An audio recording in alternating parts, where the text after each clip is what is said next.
Have you ever wanted to record at home? Have you ever been confused about what you need to get a beginner studio up and running? Well, we're going to bring you the top 10 essential pieces of gear to get you started working on music at home. Well, welcome back to the channel, guys. We're excited to have you guys here. This is our second episode. Hope you guys will get more support as the more episode we're going to try to do every Saturday. So today, our goal is to come up with 10 items that we think is essential for your home studio, or at least to get you started in the studio recording. So I guess the first thing, most important, I think you need to have a computer. Any sort of computer, could be a laptop, could be a desktop. I've heard some people even use an iPad Pro with the technology nowadays. Definitely, there's some limitation to that. A lot of these items we're going to mention is going to be in the description because we don't want to go very detailed on brands. Brands or the budget. I'm pretty sure those information are available all over the place on Google, and then you can have more time to research. So computer, you just make sure that you have enough configuration to make sure that it's compatible with the software that you're using, which is the next item is the Kevin's going to share the sound card or audio interface. But basically, each interface will work with Microsoft or Mac are the main two. So yeah, I mean that's the first thing that I think you need. And just tagging on that, there's some minimum specs, and of course we'll put some in the description of, the bare minimum of what we would recommend, but it could go anywhere from really beginner, and of course we're focusing more on just starting out. But it leads us into the audio interface. So that's basically that hardware piece of equipment that'll plug into your computer, since you can't really plug a microphone directly into your computer. It doesn't have that kind of port. So you need an external piece of equipment. And usually they plug in nowadays USB-C. It could be Thunderbolt. If you can order one, it might be USB-A or FireWire. And this is going to serve as your computer sound card. It's going to be able to process the audio, and then it turns it into information, ones and zeros, that your computer can handle. And this is also where you're going to plug in your instrument cables, your microphone cables. You'll control your speaker volume, your headphone volume. You could get some with one or two channels, all the way up to many more channels than that, say if you wanted to try to record a drum kit or a full band. But just starting out, just a 2-channel interface. The type of connection will determine how much delay there is between you playing something and hearing it back. Right, and maybe you explain a little bit about latency. I think some people, maybe it's the first time they're hearing that word. Latency, your interface and the connecting to the computer, there's going to be a delay before with it processing the sound, it encoding it in ones and zeros, the computer recognizing it, and then sending it back out and converted back to analog, which is what we hear. We hear analog. That's your sound waves. So it takes time, and this might be in the very low milliseconds to, usually you want to try to aim, 5 milliseconds is pretty quick. If you're getting much more past like 10 milliseconds, and we can, in a later video, go more in depth of setting your interface up within the program. But you just want really low latency so you can perform and not have it get in the way of your performance and be distracting. The third on the list is the DAW. So that'll stand for the Digital Audio Workstation. That's your software in the computer that you actually record to. So your interface will take in the signal from your microphone or your guitar, and then your DAW or your DAW, right, Digital Audio Workstation. That'll be your GarageBand, your Logic, your Pro Tools, right, Cubase. A lot of the studio that we've been working with, they use Pro Tools as kind of like a industry standard, but Logic. Logic. I think Cubase, Ableton. A lot with even Studio, FL Studio, I believe. GarageBand, simple as that. A lot of people, they start out with GarageBand. That's what I started with. Yeah. Oh, and Audacity and GarageBand were the ones I started with. If you want to send it to your demo, or like a certain tracks to a studio for them to mix, or take a look at, those are usually, doesn't matter which DAW you use, they will be able to import that file or that format. You're basically mixing down whatever you are recording. If you're layering stuff, they're all going to be able to mix down to a stereo file that you can send as a single file to anybody. It could be your friends, it could be another studio, it could be just for yourself to listen and kind of reflect on your recording, what you want to change. That's always part of the process. The more you experience with different DAWs, there will be pros and cons, which you can do more research. From my experience, I started with GarageBand as well, and then Logic. Because so the nice part I like about Logic when I bought it was because you can buy like it's a lifetime, like just a perpetual. And you can open licensing. GarageBand files That within too, Logic too. and it's kind of like a very cost saving for me when I started it. They, very good review.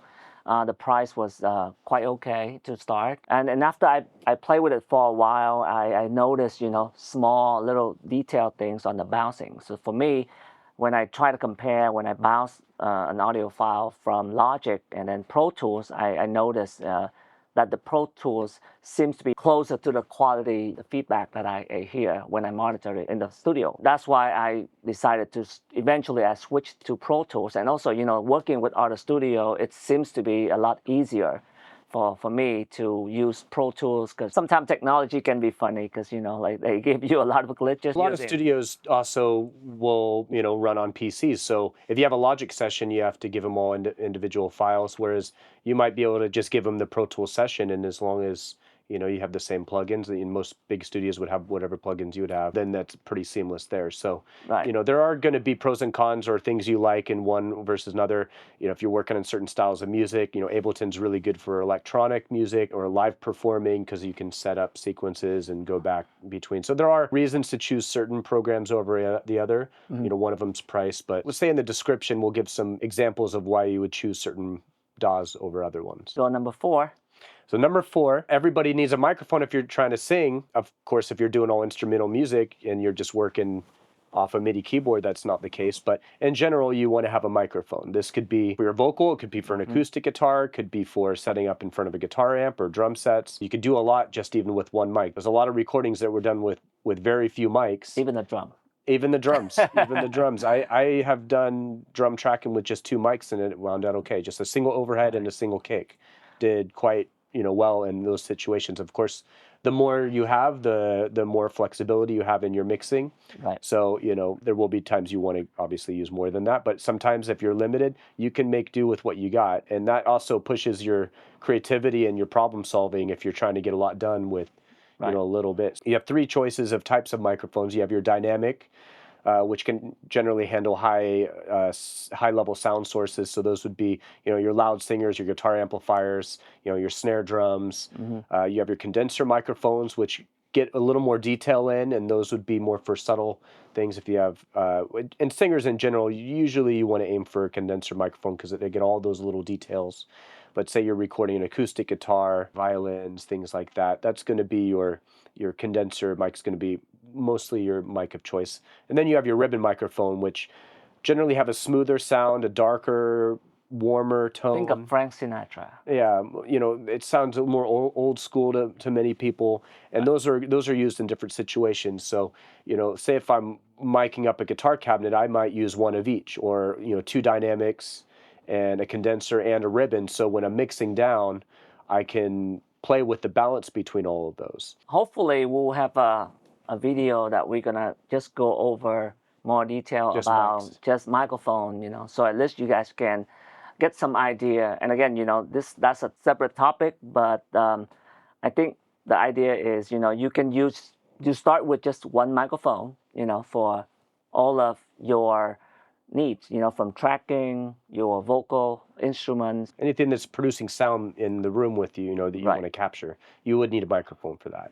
Right. The headphone is, there's 2 types.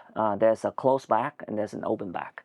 And usually I use the closed back when I do, for artists that they while they're tracking, because, the sound doesn't bleed, and then it doesn't, bleed into the microphone when they sing. And then for open back, it's usually for mixing, because that's where, it's some people, they can mix with closed back too, don't get me wrong. But for me, I usually use open back for mixing. So those are the main 2 headphones that you can start with just one headphone, and then you don't even need to have the studio monitors, because a lot of people, they start out with just using headphone to mix. Like in their bedroom, maybe they're in an apartment and they can't be blasting their speaker, but eventually, you might get tired of having your headphones on for hours on end, and Right. there are over ear versus on ear headphones. So I personally like the ones that go over your ear Right. rather than laying on your actual ear, because the over ear are more comfortable. So that's the other side of that. Right. And aside from just working on headphones all the time, again, it's good to have headphones, especially for tracking, so it doesn't bleed into it. But eventually, you're going to want to be able to hear your music and your ideas on speakers. So number 6 is microphone stands. If you have a microphone, generally you don't want to be holding it. Here's an example right here. You don't want to necessarily be holding it. If you're live and you're performing and you're working the audience, that's one thing. But in the studio, if you're holding a mic, for one, it'll get sound based on you just moving it, and where you're singing into it or talking into it is going to be changing all the time, so your levels are not going to be consistent. So in general, you want to have a stand, especially if you're working with a condenser or a tube condenser mic. They have a table stand too. You could do a table stand. Yeah. I usually just work with a boom mic stand, just something that if you need to have something that can go low down to a guitar cabinet or a kick drum, eventually I just like a multi-purpose. And you want to make sure it's pretty sturdy. Some people like to get the really cheap ones starting out, but they eventually just break. So it is worth to get a little bit more of a well-made stand. That's a good investment. And you could get those used. I mean, stands, if they're working and they're not stripped, if the parts aren't stripped on there, then just get a nice sturdy stand. You don't need to buy brand new unless you really want to. But you are going to want microphone stands, at least one to start off with. Number 7, cables. Microphone, any instrument or most of instrument, they need cable, whether it's going to be your even MIDI keyboard. And any electric instrument, yeah. Yeah. Guitar, you need the TRS, I believe. TS? No, you need a TS. So that would be an unbalanced. Yeah, the TS cable. And then, most for microphone, usually they use the XLR cables. Mogami is the I guess the standard in the industry. It can cost a little bit, but it will last you a lifetime. As long as you don't lose it, you could always, that's the benefit of Mogami. in. You can find a lot of cables company vendors that they sell very decent. Or if you have like a need for a lot of cables, you can buy bulk cable and then do the soldering yourself and save a lot of money. That's what we normally do here at the studio. Number 8 is the studio monitors. So in the back, speaking of those two, we got the 2 studio monitor for Yamaha, the NS10M, and then another pair of the Barefoot here. So the studio monitor is very important. So the key of the monitor that we want to mention is mainly the flat frequency that you want to make sure you pick the right studio monitor where the frequency needs to be flat, so that gives you the most honest feedback from the sound that you're trying to do the mixing. Because the non-studio monitor, they usually have automated frequency. It might be like hi-fi where the bass is accentuated, the highs might be accentuated, and it's not a true reflection of your music, how it's coming from your software. Right. Though you can work with those if you get used to them and you know how it's going to translate. Right. So the good old car test, if you make a song and then you bring it in the car and you go, oh wow, this sounds way different. Of course your car speakers are going to have an impact on that. So if you got a Bose system in your car, you might also be adding hi-fi frequency elements there. Right. And so I think if you're really serious about into mixing, eventually you're gonna have to invest into a good pair monitor. And then when you do mixing, you wanna test it on different sources. Different sources. Like Kevin mentioned earlier, we do a car test, we do a phone test, the earbuds, anything that make sure that when you mix, your final mix is gonna have to come out at every device that or the source of audio you'll be hearing from, it's not going to be drastically different, and the sound should come out the way you intended to mix it. So that would lead to number 9. If you don't play, say, guitar, if you don't play drums, if you're not a singer, if you just want to say you want to either make instrumental music with software instruments, or you could make drum beats or things like that. You could do so much with a MIDI keyboard, where you're basically controlling the sounds that you have in your computer. So say if your computer, you do have a number of sounds built into it, and some of the digital audio workstations, such as Logic, will come with a lot of sounds built into it. So even if you're not a piano player, it's good to get some basic skills of just coming up with some melodies. You're going to get your timing down better. You could do anything from drum beats to synthesizers to horns. Whatever your computer can generate sound-wise, you can control on a keyboard. So a 49 key would be ideal for someone starting out. You could do a shorter one, like the MKII small ones, if you really wanted to have a small one. But a good 49 key doesn't have to be super expensive. There are ones that have velocity sensitivity, so how hard you press will change how loud the sample it triggers in your computer. There's other aspects, other functions that you can have on certain keyboards, but just having a MIDI keyboard, it doesn't have to be giant, but a medium to small one helps a lot just in your process of getting your ideas out, especially if you're not really good at a number of instruments, and you might not have a violin, a cello, a drum set, a guitar, a bass. It's a space saver, definitely, and very versatile, very budget cost saving.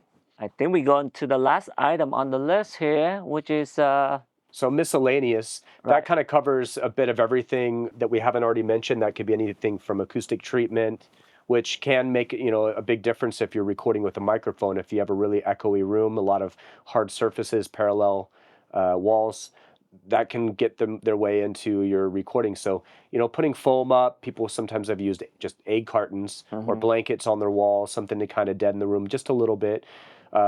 Another example of some miscellaneous stuff might be some hardware gear, which would be probably more in the intermediate to advanced, if you wanted to get outboard compressors or different kinds of preamps that have different colors. There's so many pieces of outboard gear that you'll see in studio footage of different pieces that we have. Another example of miscellaneous might be just third-party plugins, ones that don't come with your software. So there's a bunch of companies out there. Plugin Alliance is one of them. I like a lot of their plugins. Universal Audio.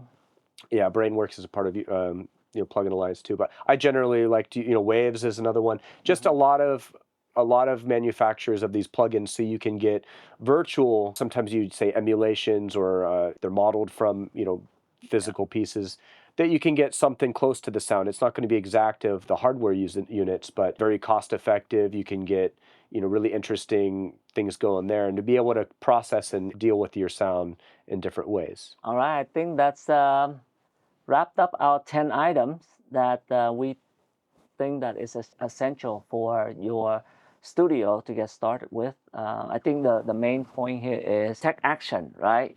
Just get going. Get going. If it's a budget issue, you hear all these things we're mentioning, realize that a number of them you can get used. Like dynamic microphones are generally pretty rugged. You could get those used as long as they work from who you're buying them from. Don't just buy some from someone in a parking lot without actually making sure it works first. Right. Sometimes, cables you can get used. Again, stands you can get used. You can get a refurbished computer if you don't already have one, but make sure you would get that that gives you the guarantee, the warranty behind them. But you can shave costs different ways to get the price down.